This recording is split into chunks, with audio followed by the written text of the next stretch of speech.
Hello and welcome to the show, or perhaps a more fitting term, a descent into the abyss of human cruelty. Today we embark on a deeply unpleasant yet undeniably captivating countdown of the top 5 most hated leaders in world history. Now, hated might seem like a strong word. After all, who are we to judge these historical figures from the comfort of our ergonomically questionable office chairs? But I assure you, as we delve into the actions of these individuals, hated will feel like a gross understatement. These leaders are infamous for their actions and the impact they had on their countries and the world. Their reigns were marked by unimaginable suffering, systematic oppression, and a blatant disregard for human life that would make even the most hardened Bond villain blush. Buckle up, folks, it's going to be a bumpy ride through history's darkest chapters.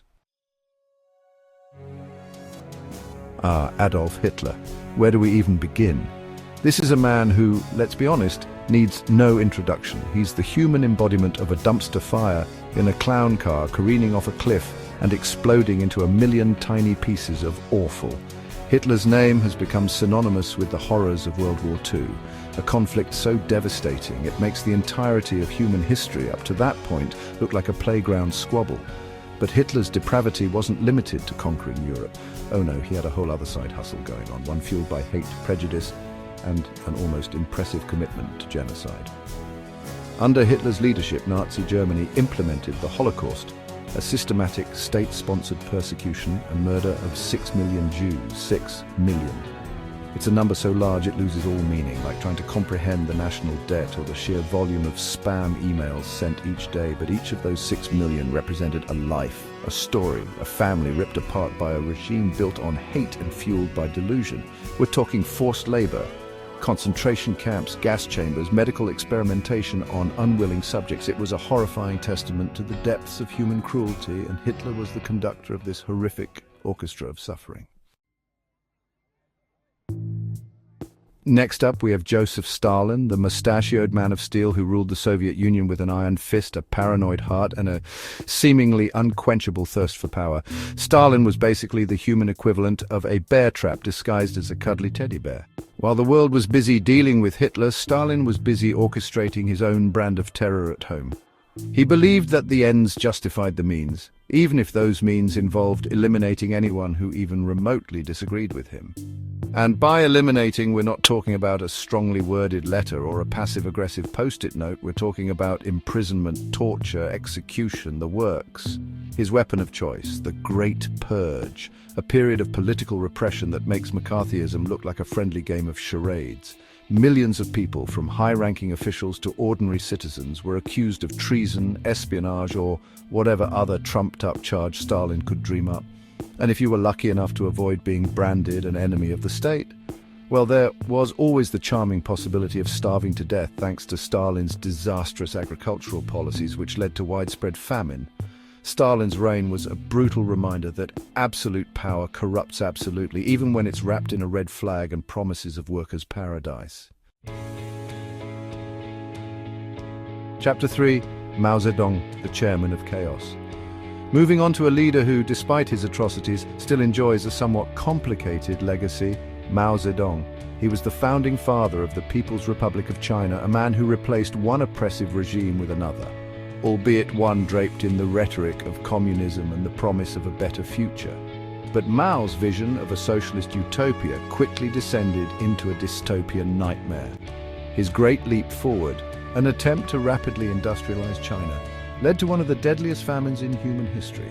We're talking tens of millions of people dying from starvation due to Mao's disastrous policies. That's more people than the entire population of Australia, gone. Just like that. And as if a famine of that magnitude wasn't enough, Mao decided to follow it up with the Cultural Revolution. This wasn't some kind of groovy, peace and love, Woodstock-esque gathering. It was a decade-long period of social and political upheaval that plunged China into chaos. Intellectuals were persecuted, ancient traditions were destroyed, and young people were encouraged to turn on their elders in the name of revolution.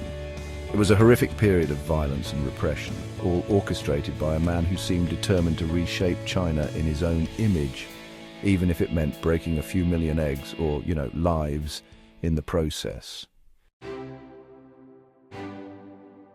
Chapter 4. Pol Pot, the Butcher of Cambodia.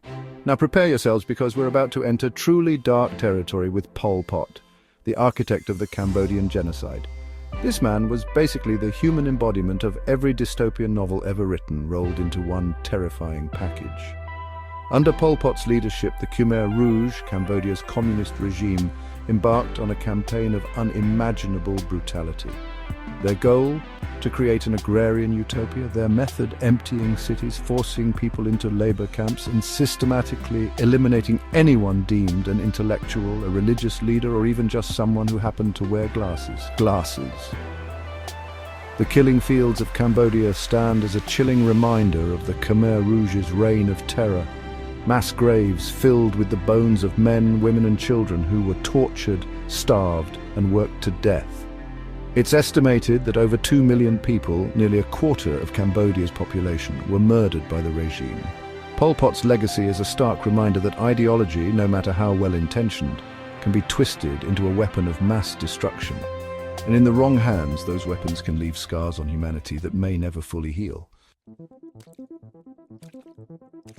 Chapter 5: Kim Jong-il, the dear leader of despair.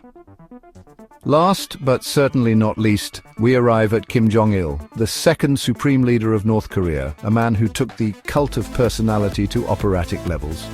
He inherited a country already isolated from the world and transformed it into the hermit kingdom we know today, a place where famine is rampant, human rights are non-existent, and questioning the dear leader can land you and your entire family in a labor camp.